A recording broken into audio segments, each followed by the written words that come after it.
लाडो की चूड़ी की दुकान पर बहुत ज्यादा भीड़ हो रहा था क्योंकि बहुत सुंदर चूड़ियां सब इनकी दुकान पर था। अरे कालू देखो ना, रानू की दुकान तो अच्छे से चल रहा है और लड़ो की दुकान तो बहुत अच्छे से चल रहा है, पर बहन अपनी दुकान पर क्या हो गया? ग्राहक दुकान पर आता ही नहीं है, सोए हुए। कालू, अरे हमें सोने दो, ग्राहक तो आता ही नहीं, बक बक करके क्यों जागती हो?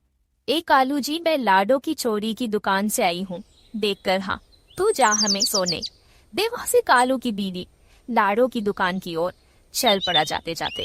लाडो लाडो, हमें भी एक चूड़ी दे दो।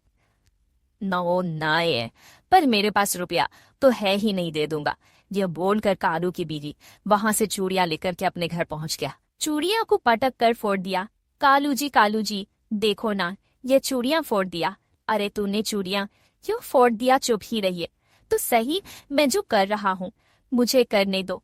टूटा हूँ चूड़ियां दे करके लाडो के पास पहुंच गया।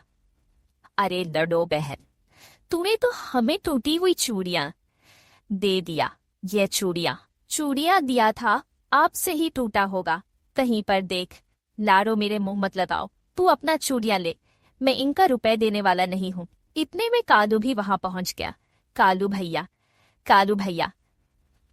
देखो ना, ये आपकी बीवी को मैं अच्छी सी चूड़ियां दिया था, पर इन्होंने तो तोड़कर मेरे पास लाया है। कालू जी, आप बीच में ना पड़ो, मुझे इन चूड़ियों का रुपए देना नहीं है। वहां से कालू की बीवी अपने घर आ पहुंचा, लेकिन कालू ने लाडो बहन अपनी चूड़ियां का रुपए ले लो, मेरी बीवी थोड़ी से खास खिले हैं। इतने में वहां एक आवाज सुनाई दिया, जो जहां है वह वहीं रुक जाए, मैं सभी को लूटने आया हूँ, पूरी दुकान सबकी लूट के जाऊंगा। बाज और उनके साथियों ने सबके घरों पर आक्रमण कर दिया।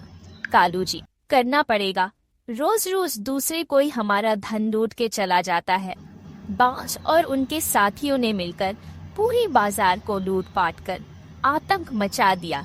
सभी चिड़िया ने अपने घर में दुबक कर बैठा हुआ था। लाडो चिड़िया उनका विरोध किया तो चाकू से उसे वार कर दिया। तब जाकर एम्बुलेंस को फोन किया।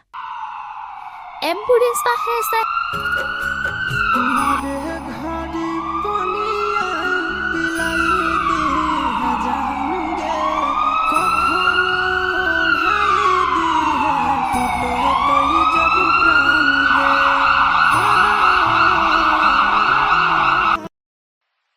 और पानी शरीर में चढ़ाना शुरू किया।